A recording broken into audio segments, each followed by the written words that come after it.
Hey, how's it going, everybody?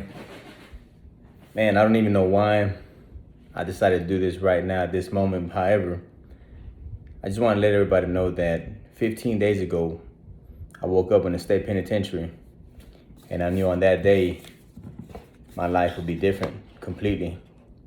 You see, I woke up on the last day of my prison sentence, or the day that I would get out, after serving 22 years, 8 months, and 4 days, but who's counting, right? After serving almost 23 years in prison, I was scheduled to be released on that day, on June 30th. And really, when I say I woke up, I didn't really wake up because it was hard sleeping. So energized and so excited to be home with my family after so long that to be able to get out with a right mind, a healthy spirit, and a healthy body, it's a blessing in itself. To be able to speak just right now at this very moment, it's a blessing in itself. And I thank God for that. I thank God for all those blessings and my family, the support that they gave me. However, it took a certain mindset to survive almost 23 years in prison and make it out of there sane, because I've seen so many people in there that don't make it out the same them. They different. They're angry or bitter or whatever. I mean, I went through certain phases in my incarceration. However, I thank God for the person that I am today, and I thank my family. But it requires that mindset. It requires a certain accountability for my actions. And so it took a little while, to be honest. It took some years for me to be accountable for my actions that led me to my incarceration with a 45-year sentence, and to do a little bit over half of that sentence to get out. It took a certain introspection. It took a moment for me to just look inside myself and realize what needed to change, what I needed to discard, what I needed to discover, and what I needed to develop.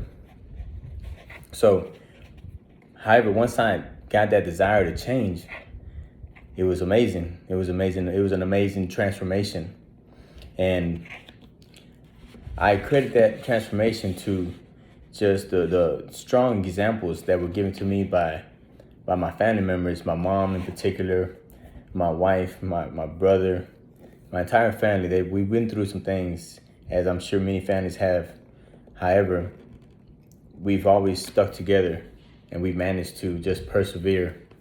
So I just had an older brother that got killed at the age of 16, and I was 14 at the time. His name was Octavio.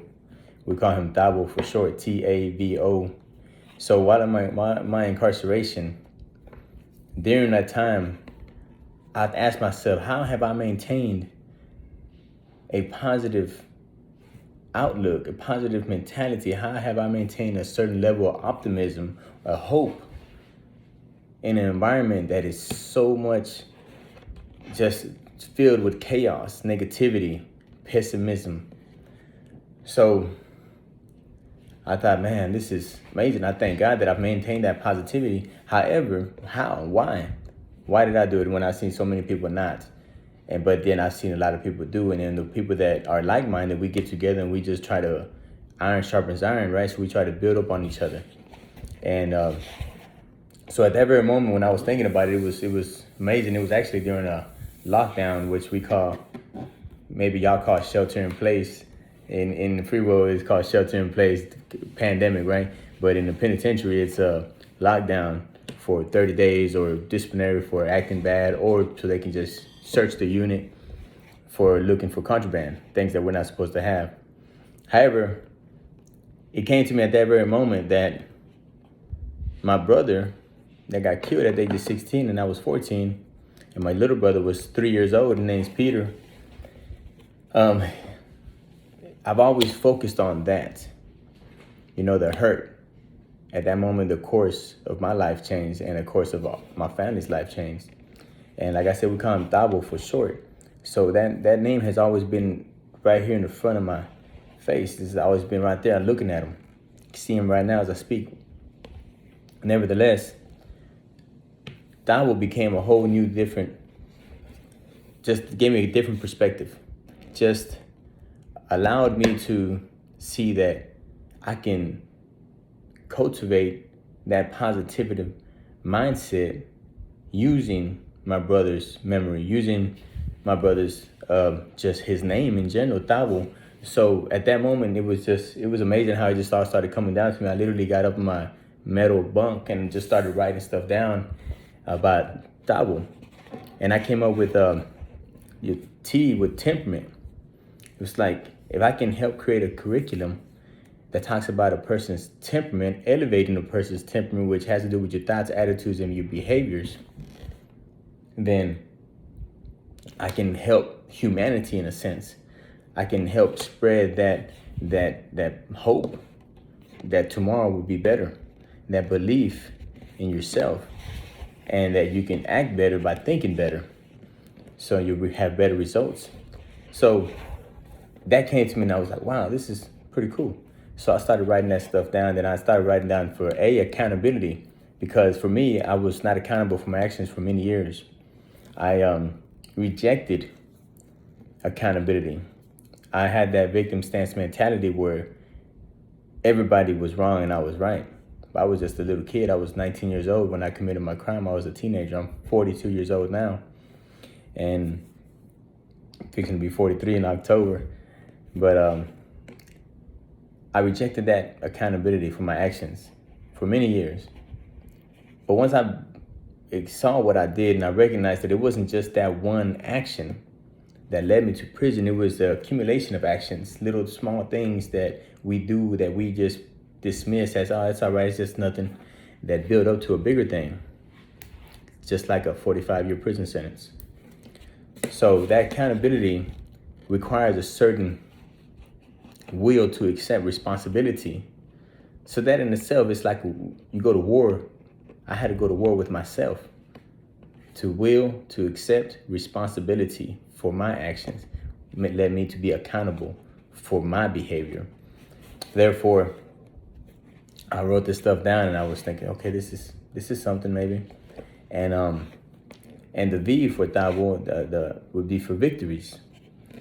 Because there's many times that I thought to myself that I wasn't smart enough because the way I was, the environment that I grew up in, or my ethnicity, maybe it wasn't made to succeed in life.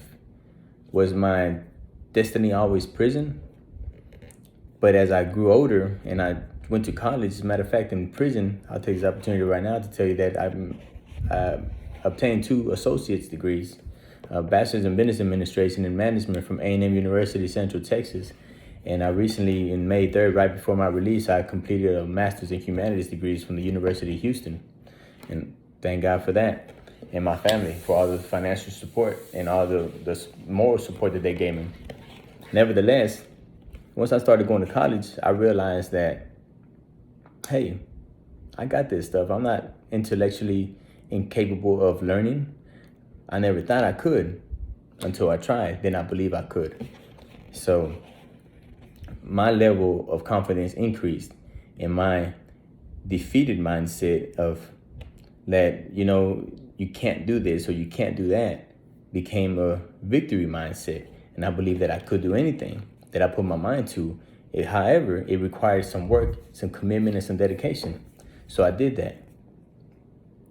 So I wrote that down too that day. Victories.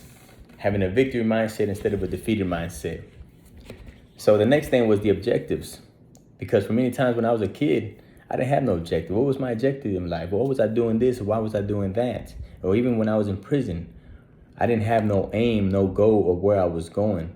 But when I realized I did have an aim and a goal, when I realized I had a purpose in this life, purpose of why my brother got killed, there was a purpose why I went to prison with a 45-year sentence. There was a purpose why my dad died in 2015 from alcohol poisoning. There was a purpose why my son was born while I was in prison. I never got a chance to be out there with him. There was a purpose why my grandson was born while I was in prison. There was a purpose why everything happens to us in life. There was a purpose. Even if that purpose is not meant for us, it's meant to impact somebody else in a positive manner. although it was a negative manner to us, but if it can expand the greater good for humanity, then there's a purpose.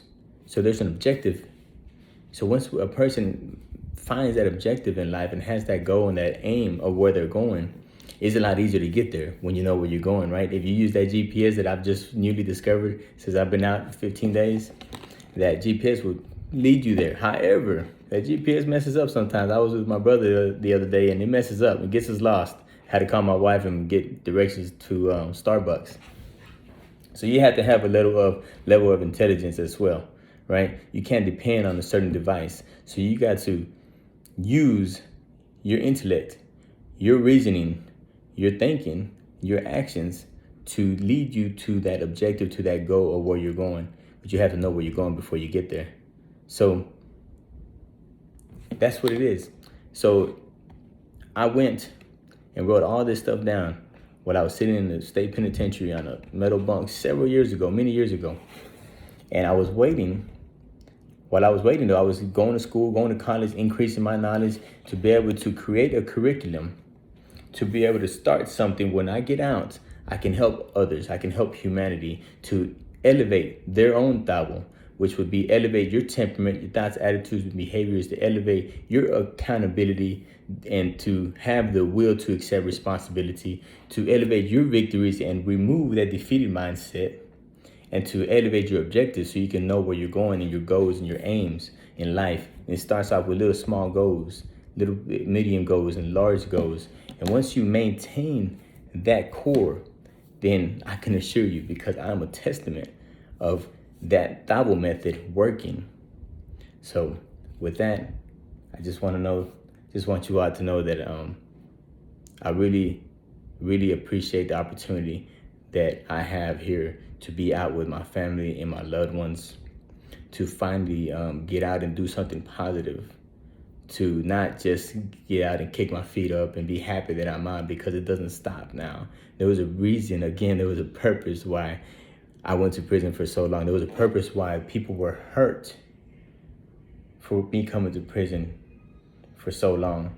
There was a purpose why, and I refused to allow that purpose to be just hurt, and my prison sentence just to be associated, my crime to be associated with hurt. Therefore, we, not just myself, but we as humanity have an opportunity here. And I'm made in my purpose to create this TAVO method and to elevate the TAVO within everybody. That way people can have a better life individually and on an organizational level, on all kinds of levels. You just have to want it. And I just thank you all. Y'all have a good evening.